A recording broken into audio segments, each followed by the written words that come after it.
Hello বন্ধুরা, প্রাচীন ইতিহাসের 50টা এমসিকিউ নিয়ে হাজির হয়েছি তোমাদের সামনের আসন্ন পঞ্চায়েত, আইসিডিএস, ডাব্লিউবিপি, কেপি এবং বিভিন্ন আরও চাকরির পরীক্ষার জন্য ইতিহাসের প্রশ্ন খুবই গুরুত্বপূর্ণ। বেশ কয়েকটা প্রশ্ন কিন্তু পরীক্ষায় আসে, তাই তোমাদের সামনে প্রতিদিন একটা করে ক্লাস নিয়ে আসা হবে, জিকের ক্লাস। আজকে হচ্ছে ইতিহাসের প্রথম ক্লাস। এমসিকিউ 1 থেকে 50টা প্রশ্ন আছে, তোমরা সবাই দেখবে। এখানে বেশ বিস্তারিত বিবরণ দেওয়া হয়েছে। শুধু যে অপশানটা উত্তর সেটা নয়, আরও বেশ কিছু তথ্য এখানে দেওয়া হয়েছে। প্রথম প্রশ্ন দেখো, সিন্ধু সভ্যতার বৃহত্তম নগর কোনটি? Option A Harappa, B Mohenjodaro, Dholavira, তারপর ডি হচ্ছে লোথাল। সঠিক উত্তর কী হবে বলো? সঠিক উত্তর হবে ধোলাভিরা। দেখো উত্তরের বিবরণ একটুখানি জেনে নাও। ধোলাভিরা, এটা হচ্ছে আধুনিক প্রত্নতাত্ত্বিক গবেষণা অনুযায়ী ধোলাভিরা হচ্ছে সবথেকে বড় নগর। ধোলাভিরা গুজরাটের কচ্ছ জেলায় অবস্থিত, মানে আধুনিক কচ্ছ জেলার অবস্থিত। এটি সিন্ধু সভ্যতার অন্যতম বৃহত্তম এবং সবচেয়ে সুপরিকল্পিত নগর। উন্নত জল সংরক্ষণ ব্যবস্থা সেখানে ছিল। ধোলাভিরা ইউনেস্কো ওয়ার্ল্ড হেরিটেজ সাইটে তকমা পেয়েছে 2021 সালে। ঠিক আছে, পরের প্রশ্ন, সিন্ধু সভ্যতার বন্দর নগর কোনটি? কালীবঙ্গান, লোথার, রোপার ও বানাওয়ালি। সঠিক উত্তর হবে লোথাল। উত্তরের বিবরণীটা একটু দেখে নাও। লোথাল গুজরাটে অবস্থিত। এটি বিশ্বের অন্যতম প্রাচীন জাহাজ ঘাঁটি বা ডকইয়ার্ড এর জন্য বিখ্যাত। এখান থেকে সমুদ্রপথে মেসোপটেমিয়ার সঙ্গে বাণিজ্য হতো। পুঁতির কারখানা এখানে পাওয়া গেছে। 3 নম্বর প্রশ্ন, সিন্ধু সভ্যতার মানুষ প্রধানত কোন ধাতু ব্যবহার করত? লোহা, তামা, ব্রোঞ্জ, অ্যালুমিনিয়াম আর ইস্পাত। সঠিক উত্তর হবে অপশান বি, তামা ও ব্রোঞ্জ। উত্তরের বিবরণী দেখো, সিন্ধু সভ্যতা ছিল ব্রোঞ্জ এজ সিভিলাইজেশন, ব্রোঞ্জ যুগের সভ্যতা। তামা ও টিন মিশিয়ে ব্রোঞ্জ তৈরি করা হতো। লোহার ব্যবহার তখনও কিন্তু শুরু হয়নি। অস্ত্র, অলংকার, বিভিন্ন যন্ত্র ব্রোঞ্জ দিয়ে তৈরি হতো। হরপ্পা হচ্ছে ব্রোঞ্জ এজ বা আয়রন এজ নয়, ব্রোঞ্জ এজ। তার মানে কি তামা এবং টিন দিয়ে তৈরি হতো ব্রোঞ্জ। ঋগ্বেদে সর্বাধিক উল্লেখিত নদী কোনটি? গঙ্গা, যমুনা, সরস্বতী, নর্মদা। সঠিক উত্তর হবে সরস্বতী। সরস্বতী নদীর নাম ঋগ্বেদে অনেকবার উল্লেখ করা হয়েছে। ঋগ্বেদে সরস্বতী নদীর সর্বাধিক উল্লেখ রয়েছে। ঋগ্বেদে বহু সূক্তে সরস্বতীর প্রশংসা করা হয়েছে। ঋগ্বেদে গঙ্গার উল্লেখ খুব কম, কিন্তু সরস্বতীর উল্লেখ সবচেয়ে বেশি।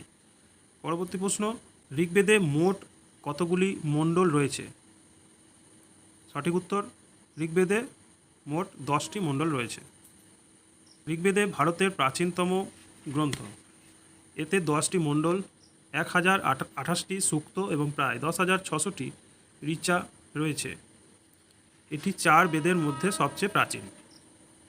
তারপর 6 নম্বর প্রশ্ন, গায়ত্রী মন্ত্র কোন বেদে রয়েছে? ঋগ্বেদ, যজুর্বেদ, সামবেদ, অথর্ববেদ। সঠিক উত্তর হবে ঋগ্বেদ।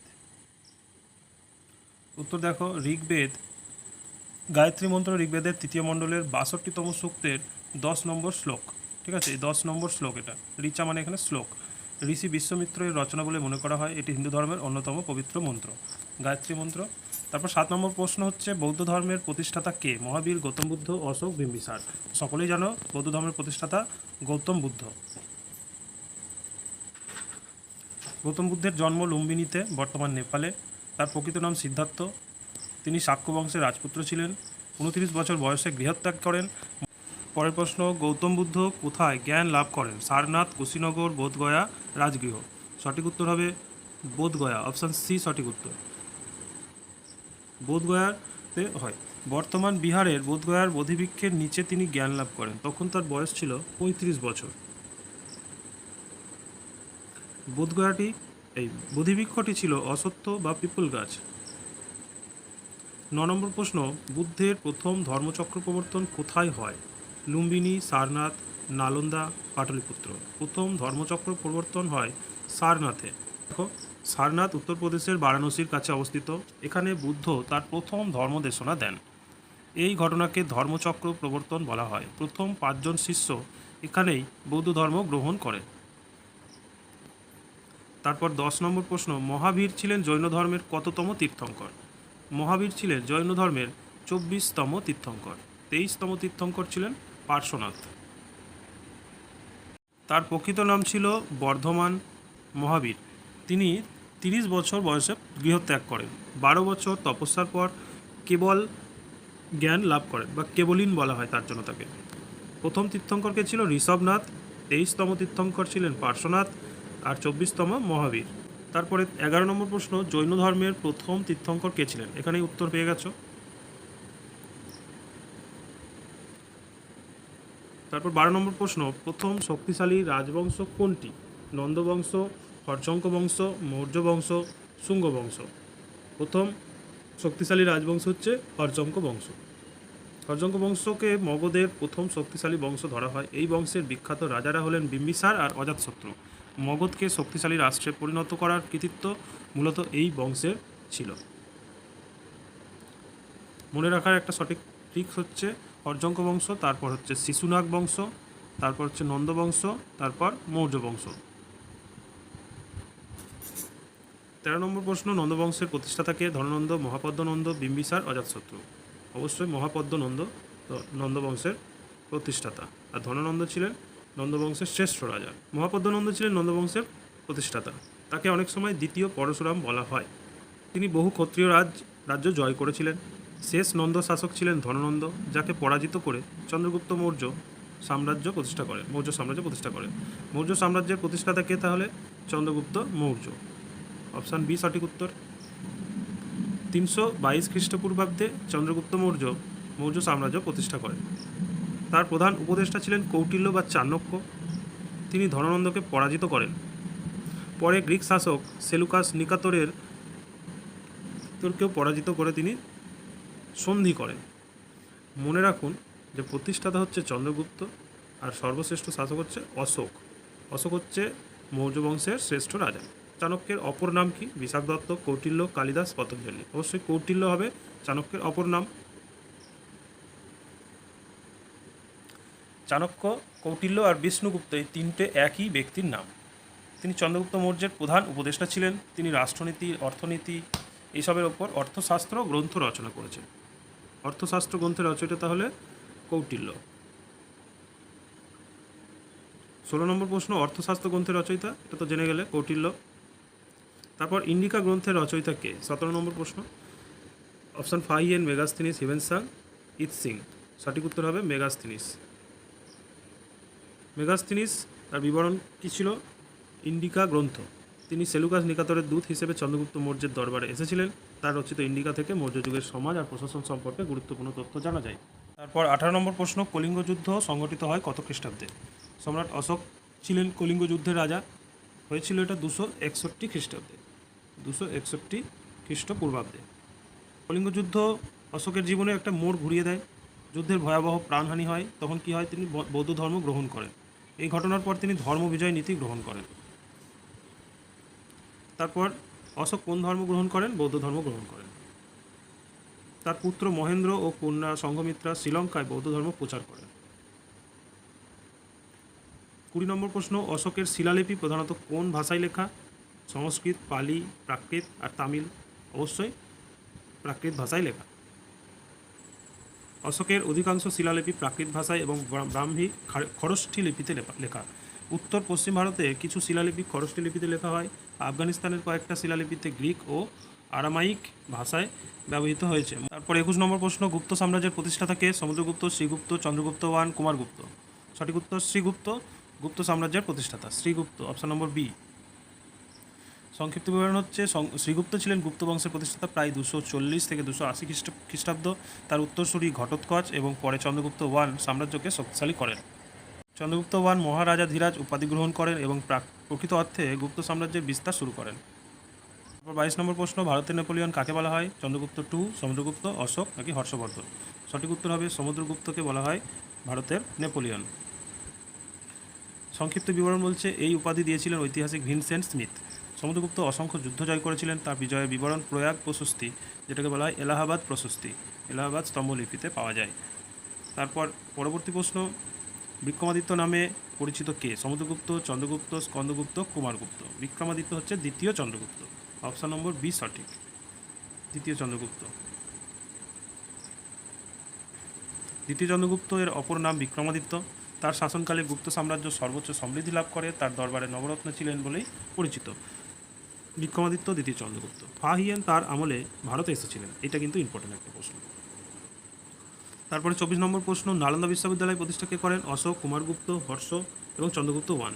নালন্দা বিশ্ববিদ্যালয় প্রতিষ্ঠা করেন কুমারগুপ্ত ওয়ান।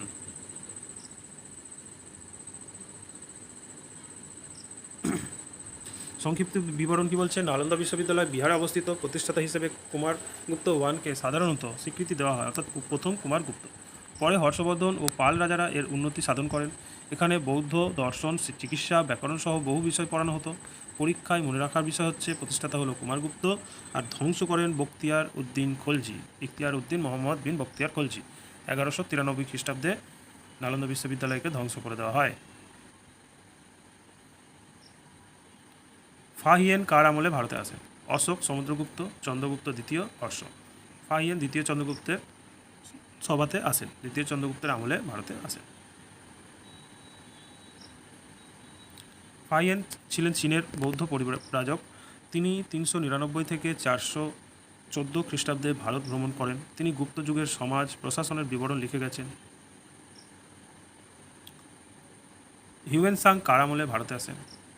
হিউয়েনসাং হর্ষবর্ধনের আমলে ভারতে আসে। হিউয়েনসাং হ এবং হর্ষবর্ধনের হ, ঠিক আছে? এটা শর্ট ট্রিক্স মনে রাখার, হিউয়েনসাং হ এবং হর্ষবর্ধনের হ, ঠিক আছে? হিউয়েনসাং ছিলেন চীনা ভিক্ষু। তিনি 629 থেকে 645 খ্রিস্টাব্দে ভারতে এসেছিলেন। তিনি নালন্দায় অধ্যয়ন করেন। তার ভ্রমণ বৃত্তান্ত থেকে হর্ষের শাসন সম্পর্কে গুরুত্বপূর্ণ তথ্য জানা যায়। 27 নম্বর প্রশ্ন, গুপ্ত যুগের সর্বাধিক প্রচলিত স্বর্ণমুদ্রার নাম কি? দিনার, টঙ্কা, রুপি, কারসাফল। সঠিক উত্তর হবে দিনার। সংক্ষিপ্ত বিবরণ কি? গুপ্ত শাসকেরা উচ্চমানের স্বর্ণমুদ্রা দিনার প্রচলন করেন। এই মুদ্রায় রাজাদের বিভিন্ন ভঙ্গির ছবি থাকত। গুপ্ত যুগের অর্থনৈতিক সমৃদ্ধির গুরুত্বপূর্ণ প্রমাণ। পরের প্রশ্ন, অভিজ্ঞান শকুন্তলম কার রচনা? বাণভট্ট, কালিদাস, ভাস, অশ্বঘোষ। সঠিক উত্তর কালিদাস। অভিজ্ঞান শকুন্তলম কালিদাসের লেখা। এটি সংস্কৃত সাহিত্যের অন্যতম শ্রেষ্ঠ নাটক। কাহিনীর মূল উৎস হচ্ছে মহাভারত। কালিদাসকে ভারতের শেক্সপিয়ার বলা হয়। তারপরের প্রশ্ন দেখো, হর্ষচরিত গ্রন্থের রচয়িতা কে? হর্ষচরিত গ্রন্থের রচয়িতা হচ্ছে বাণভট্ট, অপশান বি, হর্ষচরিত বাণভট্ট। সংক্ষিপ্ত বিবরণী, বাণভট্ট ছিলেন হর্ষবর্ধনের সভাকবি। হর্ষচরিত হর্ষের জীবনীমূলক গ্রন্থ। তার আরেকটা বিখ্যাত গ্রন্থ হচ্ছে কাদম্বরী। তারপর 30 নম্বর প্রশ্ন, শূন্যের ধারণা কার সঙ্গে যুক্ত? বরাহমিহির, আর্যভট্ট, নাগার্জুন, ব্রহ্মগুপ্ত। সঠিক উত্তর হবে ব্রহ্মগুপ্ত, অপশান ডি সঠিক। অনেকের আর্যভট্ট বলতে পারো, আর্যভট্টটা হবে না, অপশান ডি সঠিক, ব্রহ্মগুপ্ত। ব্রহ্মগুপ্ত প্রথম শূন্যকে একটি সংখ্যা হিসেবে ব্যবহার করার নিয়ম ব্যাখ্যা করেন। তার বিখ্যাত গ্রন্থ ব্রহ্মস্ফুট সিদ্ধান্ত। আধুনিক গণিতের বিকাশে তার অবদান অত্যন্ত গুরুত্বপূর্ণ। আর্যভট্ট দশমিক পদ্ধতি ও জ্যোতির্বিজ্ঞানে অসামান্য অবদান রাখলেও শূন্যের নিয়ম প্রণয়নের জন্য সাধারণত ব্রহ্মগুপ্তকে কৃতিত্ব দেওয়া হয়। তারপরের প্রশ্ন, দশমিক পদ্ধতির বিকাশে কার অবদান উল্লেখযোগ্য? এটা তোমরা নিজেরা বলবে সঠিক উত্তর।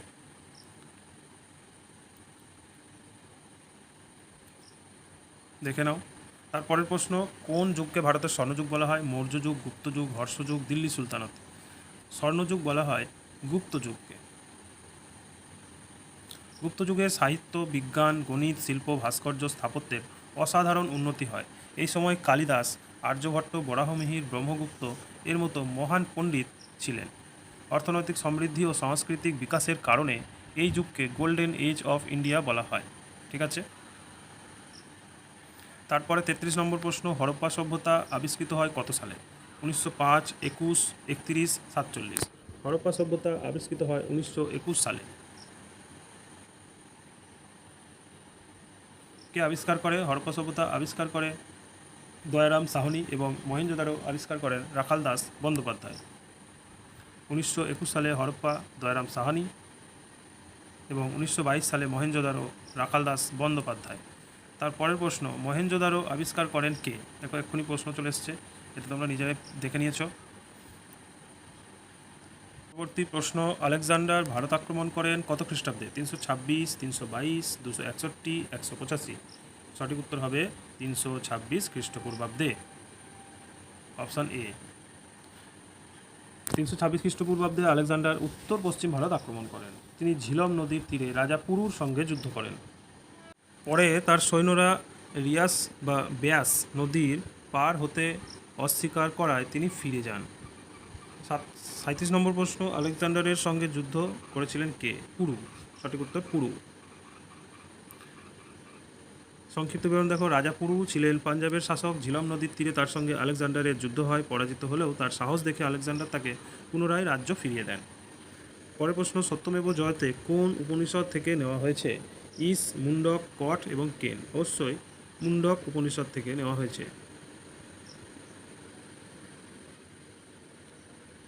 সত্যমেব জয়তে ভারতের জাতীয় মূলমন্ত্র, এটি মুন্ডক উপনিষদ থেকে নেওয়া হয়েছে। অর্থ, সত্যেরই জয় হয়। পরীক্ষায় মনে রাখার বিষয় হচ্ছে জাতীয় মূলমন্ত্র সত্যমেব জয়তে, উৎস হচ্ছে মুন্ডক উপনিষদ। তারপরে প্রশ্ন, বৌদ্ধ ধর্মের ত্রিপিটক কোন ভাষায় রচিত? পালি ভাষায় রচিত। পালি ভাষায় রচিত। বৌদ্ধ ধর্মের প্রধান ধর্মগ্রন্থ ত্রিপিটক। তিনটে পিটক বা বিনয় পিটক, সূত্র পিটক, অভিধর্ম পিটক, এই তিনটি ভাগে বিভক্ত। 40 নম্বর প্রশ্ন, জৈন ধর্মের পবিত্র গ্রন্থ কী নামে পরিচিত? বেদ, আগম, ত্রিপিটক, পুরাণ। উত্তর হবে আগম। আগম সংক্ষিপ্ত বিবরণ কি? জৈন ধর্মের ধর্মগ্রন্থকে আগমস বা আগম বলা হয়। বিশেষ করে শ্বেতাম্বর সম্প্রদায় আগম গ্রন্থকে অধিক গুরুত্ব দেয়। দিগম্বর সম্প্রদায়ের মতে মূল আগমগুলির অনেক অংশ হারিয়ে গেছে। প্রথম বৌদ্ধ সঙ্গীতি কোথায় অনুষ্ঠিত হয়? বৈশালী, রাজগৃহ, পাটলিপুত্র, কাশ্মীর। প্রথম বৌদ্ধ সঙ্গীতি অনুষ্ঠিত হয় রাজগৃহতে। Rajgriha, option B. বুদ্ধের মহাপরিনির্বাণের পর প্রথম সঙ্গীতি অনুষ্ঠিত হয় রাজগৃহের সপ্তপর্ণী গুহাতে। সভাপতিত্ব করেন মহাকাশ্যপ, রাজা ছিলেন অজাতশত্রু। তারপর 42 নম্বর প্রশ্ন, দ্বিতীয় বৌদ্ধ সঙ্গীতি কোথায় অনুষ্ঠিত হয়? বৈশালী, রাজগৃহ, সারনাথ, কুশীনগর। দ্বিতীয় বৌদ্ধ সঙ্গীতি অনুষ্ঠিত হয় বৈশালীতে। বুদ্ধের মৃত্যুর প্রায় 100 বছর পর অনুষ্ঠিত হয়।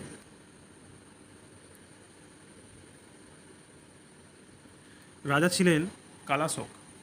এই সঙ্গীতির পর বৌদ্ধ ধর্মে বিভাজন শুরু হয়, হীনযান এবং মহাযান। তৃতীয় বৌদ্ধ সঙ্গীতি অনুষ্ঠিত হয়েছিল পাটলিপুত্রতে। সেখানে সভাপতিত্ব করেছিল মোগ্গলিপুত্র তিস্য। এই সঙ্গীতির পর অশোক বিভিন্ন দেশে ধর্ম প্রচারক পাঠান। 44 নম্বর প্রশ্ন, চতুর্থ বৌদ্ধ সঙ্গীতি কার আমলে হয়? অশোক, কনিষ্ক, সমুদ্রগুপ্ত, হর্ষ। চতুর্থ বৌদ্ধ সঙ্গীতি অনুষ্ঠিত হয় কনিষ্কের আমলে। কাশ্মীরের কুণ্ড লবণ হচ্ছে সেই স্থান। সভাপতিত্ব করেন বসুমিত্র। এই সময় মহাযান বৌদ্ধ ধর্ম বিশেষভাবে বিকশিত হয়। প্রশ্ন, মিলিন্দ পঞ্চহ গ্রন্থে কার সঙ্গে নাগসেনের সংলাপ রয়েছে? অশোক, মিনান্দার, কনিষ্ক, চন্দ্রগুপ্ত। সঠিক উত্তর মিনান্দার। মিনান্দার ছিলেন ইন্দো গ্রিক শাসক। নাগসেন মিনান্দারের ধর্মীয় প্রশ্নোত্তর নিয়ে মিলিন্দ পঞ্চহ রচনা করেন। বৌদ্ধ দর্শনের গুরুত্বপূর্ণ গ্রন্থ। তারপর 46 নম্বর প্রশ্ন, কোন রাজা দেবনাং প্রিয়দর্শী উপাধি গ্রহণ করেন? এটি সম্রাট অশোক গ্রহণ করেন। অশোক নিজেকে দেবনাম প্রিয়দর্শী বলে উল্লেখ করেছিলেন। এই উপাধি তার শিলালিপিতে পাওয়া যায়। 47 নম্বর প্রশ্ন, কোন লিপি ডান দিক থেকে বাঁ দিকে লেখা হতো? ব্রাহ্মী লিপি, খরষ্ঠী লিপি, দেবনাগরী, বাংলা। সঠিক উত্তর খরষ্ঠী লিপি। খরষ্ঠী লিপি ডান থেকে বাম দিকে লেখা হতো। এটি উত্তর পশ্চিম ভারতে প্রচলিত ছিল। ব্রাহ্মী লিপি বাঁ দিক থেকে ডান দিকে লেখা হতো। প্রশস্তি কার রচনা? কালিদাস, হরিসেন, বাণভট্ট, অশ্বঘোষ। প্রয়াগ প্রশস্তি অর্থাৎ এলাহাবাদ প্রশস্তি। এলাহাবাদ প্রশস্তি হচ্ছে হরিসেনের লেখা। হরিসেন।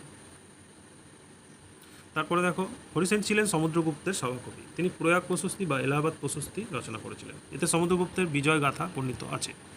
পরবর্তী প্রশ্ন, এলাহাবাদ স্তম্ভলিপি কার কীর্তি বর্ণিত আছে? সমুদ্রগুপ্ত। শেষ প্রশ্ন, ভারতের প্রাচীনতম বিশ্ববিদ্যালয়গুলির মধ্যে অন্যতম কোনটি? নালন্দা, বিক্রমশিলা, তক্ষশিলা।